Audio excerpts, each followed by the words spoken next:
सिखाने वाले हैं। स्टार्टिंग करते हैं प्रेजेंट इंडेफिनिट टेंस या सिंपल प्रेजेंट टेंस से। टेंस का हिंदी में इसको बोलते हैं काल, समय। टेंस कितने प्रकार के होते हैं? There are 3 types of tense. कितने प्रकार के? 3 प्रकार के, प्रेजेंट टेंस, पास्ट टेंस और फ्यूचर टेंस। ये 3 टाइप्स का टेंस है, अर्थात टाइम को 3 पार्ट्स में डिराइव किया गया है। समय को कितने टाइप्स में डिराइव किया गया है? 3 टाइप्स में, प्रेजेंट, पास्ट और फ्यूचर। तो हम लोग प्रेजेंट टेंस के अंतर्गत पहला टेंस शुरू करते हैं, प्रेजेंट इंडेफिनिट टेंस या प्रेजेंट इंडेफिनिट या सिंपल प्रेजेंट टेंस। यहाँ पे स्टार्टिंग करते हैं। इसका पहचान क्या है? पहचान सीखेंगे।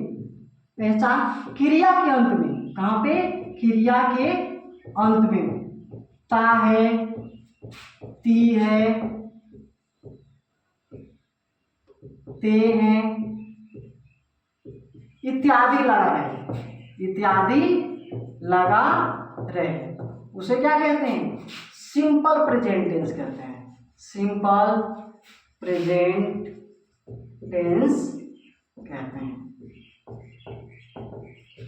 एक ही साथ में चार फॉर्मेट में सिखाने जा रहा हूं टेंस। कितने फॉर्मेट में? 4 फॉर्मेट में। पहला affirmative, second negative, third interrogative, fourth negative plus question mark. हम लोग चारों सेंटेंस के अंतर्गत जानेंगे एक ही साथ सिंपल तरीके से। स्ट्रक्चर मतलब होता है बनावट। स्ट्रक्चर का मतलब बनावट। इसका बनावट क्या है, कैसे बनाएंगे हम लोग ट्रांसलेशन प्रेजेंट इंडेफिनिट टेंस का? देखो बच्चे लोग, एक कहावत है, रख हौसला वह मंजर भी आएगा। रख हौसला वह मंजर भी आएगा, प्यासे के पास चल के समंदर भी आएगा, थक कर ना बैठे मंजिल के मुसाफिर, मंजिल भी मिलेगी और मंजिल मिलने का मजा भी आएगा। बस थकना नहीं है, ये दुनिया आपको रुलाएगी, सताएगी, लेकिन आपको सारी चीज झेलते हुए आगे बढ़ना है। चलो यहाँ पे देखते हैं स्ट्रक्चर बनावट। Subject plus verb.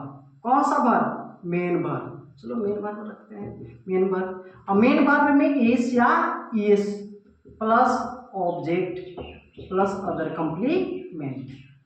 Negative sense में subject plus present indefinite tense के अंतर्गत हेल्पिंग वर्ब के अर्थ में डू और डज का प्रयोग करते हैं जब निगेटिव हो या अफर्मेटिव हो या negative plus question marks plus main verb plus object plus other complement.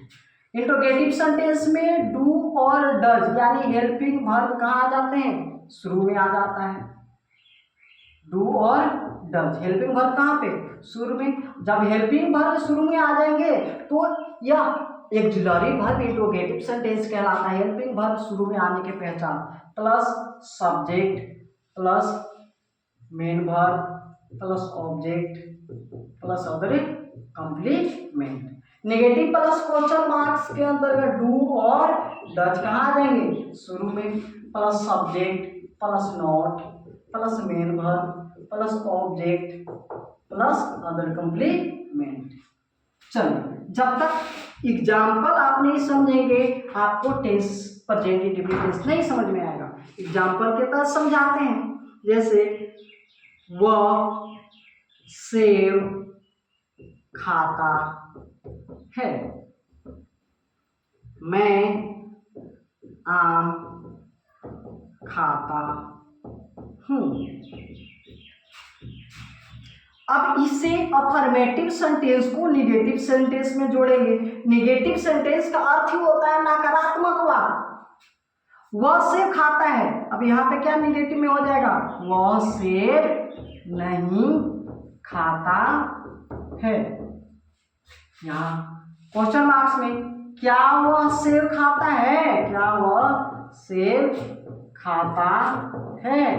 यहाँ पे negative sense plus question mark, तो क्या प्लस क्वेश्चन मार्क, क्या वह सेब नहीं खाता है। ध्यान देना बच्चों, यदि निगेटिव प्लस क्वेश्चन मार्क्स होगा तो प्रश्न पूछने के साथ साथ वह सेंटेंस निगेटिव सेंस में होना चाहिए, तब वह sentence negative plus question marks के होते हैं।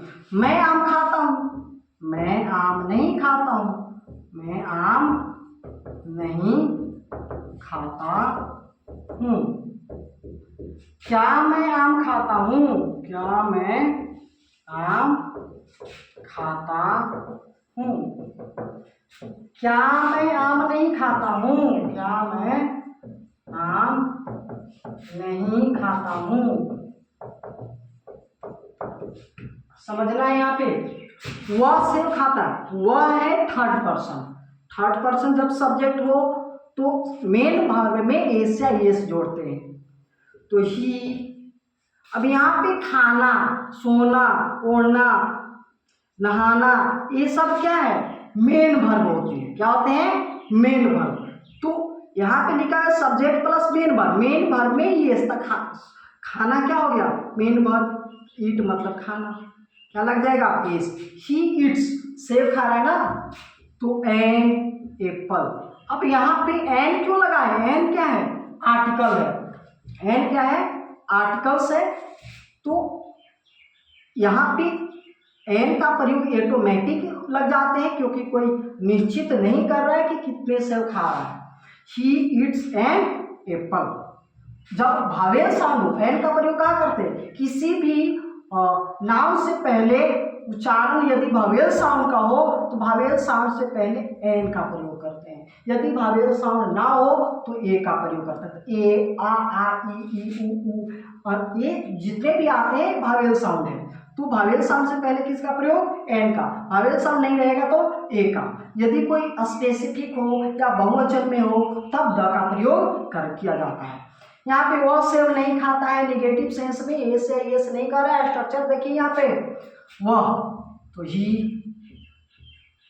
वह नहीं खा।